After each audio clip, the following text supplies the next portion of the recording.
nós estamos voltando no mesmo bloco, até porque deu um problema técnico, mas eu queria comentar exatamente esta frase importantíssima, que vale não só para a evangelização, vale para a vida.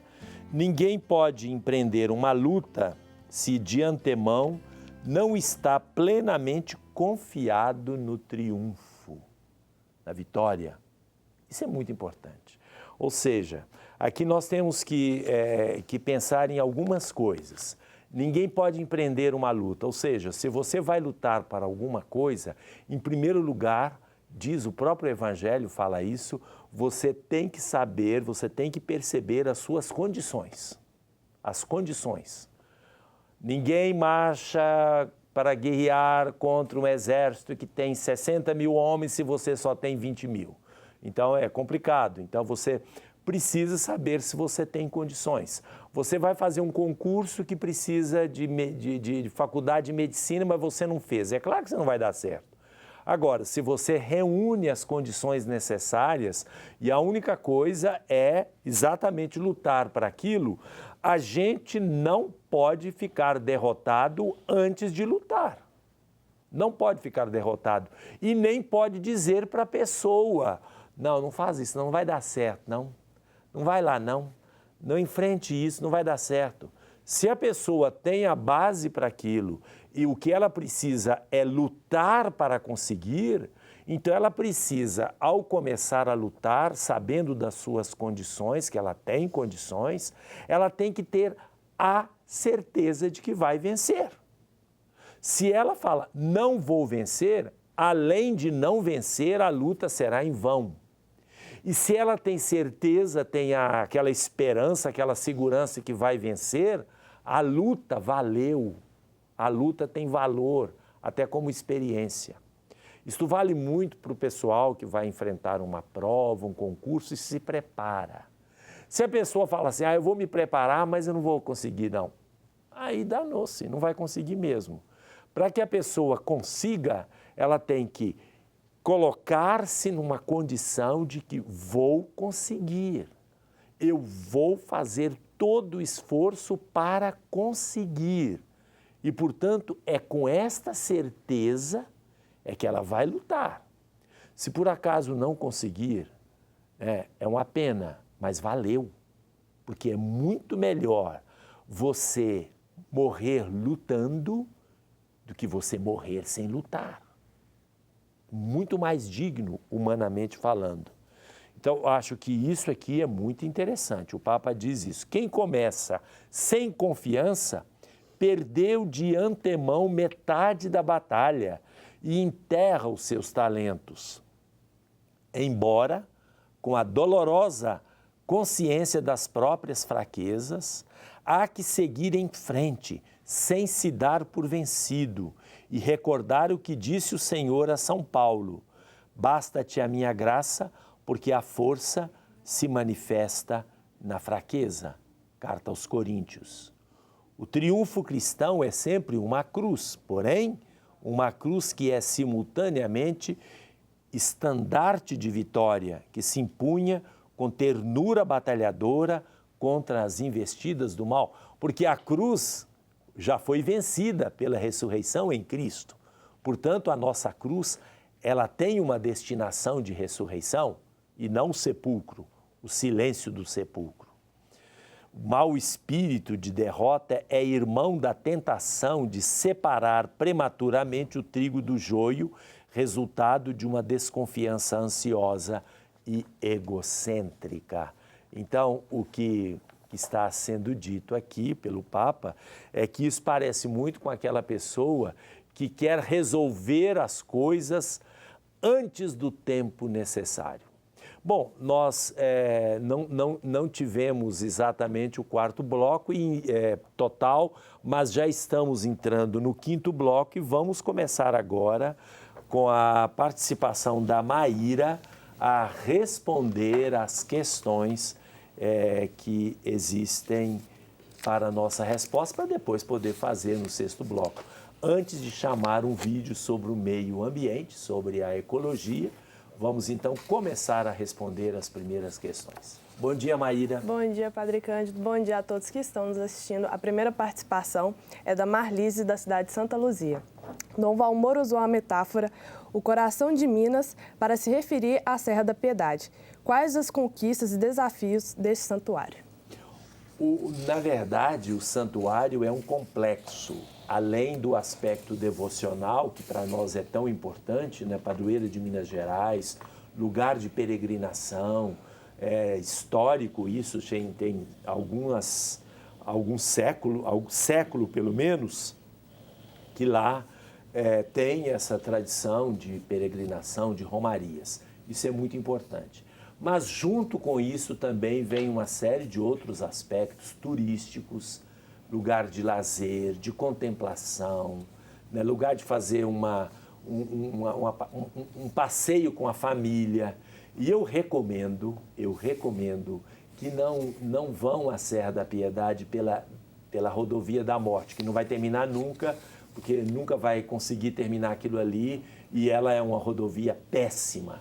Muito trânsito, muito perigosa, totalmente desqualificada para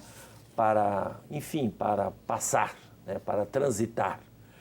Passem por Caeté, Sabará, depois aquela estradinha serpenteando as montanhas, que tem menos trânsito, bem menos, e a pessoa vai devagar, pode parar para tirar uma foto, tem lugares belíssimos, passa por Caeté, onde tem a igreja matriz, tem a praça com a matriz, igreja barroca, e depois chega a Serra da Piedade. É um lugar muito bom. Mas vamos ver agora também um vídeo do antropocentrismo despótico, que faz uma reflexão sobre o ser humano, que muitas vezes se acha o dono de tudo, predador do universo. Não é dono não, porque dono a Bíblia manda ser. É predador. Nós somos senhores do universo, mas não predadores. Este vídeo e outros são iniciativa do Fórum de Mudanças Climáticas e Justiça Social, uma parceria da CNBB, da Caritas Brasileira, movimentos de pequenos agricultores e de outras entidades católicas e sociais. Então vamos conferir esse vídeo. Eu também não vi, depois que eu vir o vídeo eu posso fazer algum comentário, outro comentário. Vamos conferir. Escrevi a encíclica Louvado Seja, para que nos ajude a reconhecer a grandeza, a urgência e a beleza do desafio que temos pela frente. Devemos decididamente rejeitar que, pelo fato de sermos criados à imagem de Deus e por causa do mandato de dominar a terra, se deduza um domínio absoluto do ser humano sobre as outras criaturas. Os textos bíblicos nos convidam a cultivar e guardar o jardim do mundo. Enquanto cultivar quer dizer lavrar ou trabalhar um terreno, guardar significa proteger, cuidar, preservar, velar. Isso implica uma relação de reciprocidade responsável entre o ser humano e a natureza. Cada comunidade pode tomar da bondade da terra aquilo de que necessita para a sobrevivência, mas tem também o dever de proteger e garantir a continuidade da sua fertilidade para gerações futuras. Assim, damos conta de que a Bíblia não dá lugar ao antropocentrismo despótico que se desinteressa das outras criaturas. O ser humano tem como dever respeitá-las e protegê-las. Basta um ser humano bom para ver esperança. Siga nossa página Papa Chico no Facebook para saber mais sobre a encíclica Laudato Si do nosso querido Papa Francisco. Cuidemos da nossa casa comum. Pois é, muito bem, vimos aí. E é bom que tenha sido mostrado também índios, porque é exatamente nas terras habitadas por índios que tem tido a maior devastação ambiental do Brasil. Os índios cedem aos interesses multinacionais e na ganância colocada na cabeça deles pelo homem branco, as reservas que lhes pertencem estão sendo devastadas. Então, que todos nós, não só os empresários, que muitas vezes são grandes predadores, mas todos nós usemos a terra, porque não é proibido usá-la. Desenvolvimento deve ser compatível com a preservação do meio ambiente, da pureza das águas e assim por diante. Isso é muito importante. Bom, nós falamos então da encíclica do Papa, sempre vamos falar um pouquinho, mas vamos continuar com a participação dos ouvintes, né? Certo. A Maria Helena de Oliveira, do bairro Alto dos Pinheiros, gostou demais do que o padre disse no De Olho da Realidade. Quer presentear o diácono Henrique da paróquia Nossa Senhora Auxiliadora. Eu só queria comentar o que ela disse para ficar bem claro que eu coloquei uma ordem nas crises.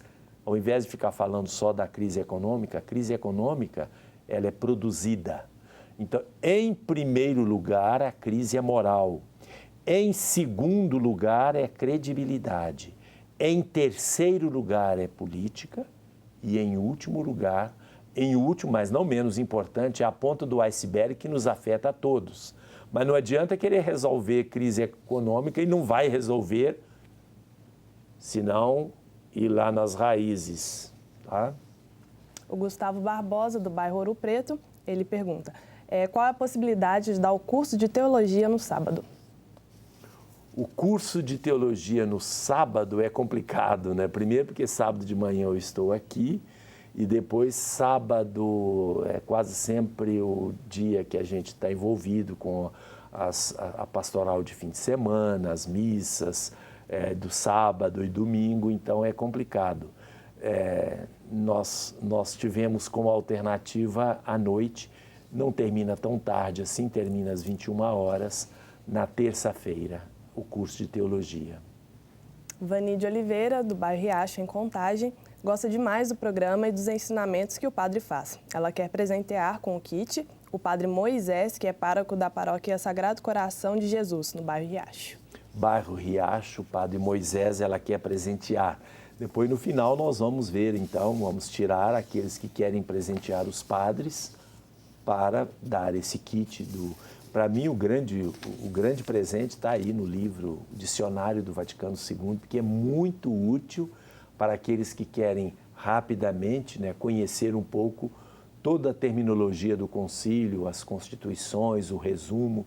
Isso é muito importante. Decretos, constituições e assim por diante. Neuzita, do bairro Venda Nova, quer fazer o curso na paróquia São Sebastião e quer presentear o querido padre Gastão, da paróquia Nossa Senhora do Pilar. Nossa Senhora do Pilar, padre Gastão, curso na paróquia São Sebastião. Você liga na segunda-feira, por favor, 3295-3741. O Odilon Gonçalves, do bairro Anchieta, gostou muito do comentário do Bloco de Olho na Realidade. Obrigado. O Evaldo Antônio, do bairro Rio Negro, da cidade de Sabará, parabéns pelo programa, quer presentear o padre Leonardo, da paróquia São Pedro. Paróquia São Pedro, padre Leonardo. São tantos nomes, praticamente, eu acho que todos foram meus alunos, mas só o nome assim eu não consigo visualizar. A Lúcia Fátima Costa Val, do bairro Anchieta, parabéns pelo programa, quer presentear com os livros o padre Nereu, da paróquia São Luís Gonzaga. Padre Nereu, isso aí todo mundo conhece, né? O Paulo Lucas, da paróquia Santíssimo Sacramento, padre Cândido, parabéns pelo programa e pelo dom que Deus te deu de ser sacerdote, aquele que está à frente do rebanho, que guia e mostra o caminho da fé. Quer presentear o padre Raimundo. Padre Raimundo, eu queria fazer um comentário, porque nós estamos nessa semana, dia 4 de agosto, dia de São Curadars, é o dia dedicado aos padres que trabalham na pastoral paroquial. E ele disse uma coisa que é de maneira simples, mas é muito teológico e de acordo com, inclusive, a oração de consagração no sacramento da ordem, da ordenação dos presbíteros. Padre é aquele que está à frente, E o Papa Francisco, na exortação apostólica, diz: à frente, de vez em quando venham ao meio e de vez em quando venham ao final, para encorajar os que estão atrasados, no meio, para ser companheiro dos que caminham, e na frente, que é o lugar dele, para ir na direção. Por quê? Porque o padre é sacramento, sacramento de Cristo. E, portanto, Cristo é aquele que está à frente do povo de Deus. Na verdade, não é o padre que está à frente. Ele simplesmente representa Cristo. Ele é o sacramento do Cristo, bom pastor, à frente do seu rebanho. Isso é muito importante. Por isso que a Eucaristia, quando celebrada, deve ser celebrada desta forma. O padre preside. O padre não pode, por exemplo, na hora que está presidindo a Eucaristia, ficar sentado no meio do povo. Não é litúrgico. Isso nós vamos aprender no curso sobre a Eucaristia, toda terça-feira, a partir da segunda terça-feira de agosto, da Igreja de São Sebastião. O José Coelho Neto, do bairro Floresta, parabeniza o Padre Cândido pelo programa. Ele é sociólogo e advogado e acredita que o catolicismo se empenha em formar os evangelizadores. Isso é ótimo. A Maria José Paiva, do bairro Betânia, ao escutar o comentário do padre no quadro de Olho da Realidade, lembrou dessa passagem. Ela só não estava muito certa de qual livro era. É preciso passar pelo fogo para se chegar ao ouro e à prata. Quando houver frase assim, a meu ver, é de uma das cartas de São Paulo. Não tenho certeza. Ou Pedro, talvez das cartas de Pedro. Eu não tenho certeza disso. Mas quando tiver dúvida, eu não tenho aqui um computador, né? Jogar a frase no Google, você vai descobrir de onde que ela está situada muito rapidamente. Agora a participação da Marli Moreira, do bairro Barroca, que quer participar dos 3 sorteios e gostaria de presentear o padre Damásio, da paróquia Santa Terezinha, da Sagrada Face. Pois é, nós voltamos daqui a pouquinho, o último bloco do Questões de Fé, para fazer esse tanto de sorteios que nós precisamos fazer hoje. São 3 sorteios, hotel, padres e o sorteio comum. Voltamos daqui a pouco.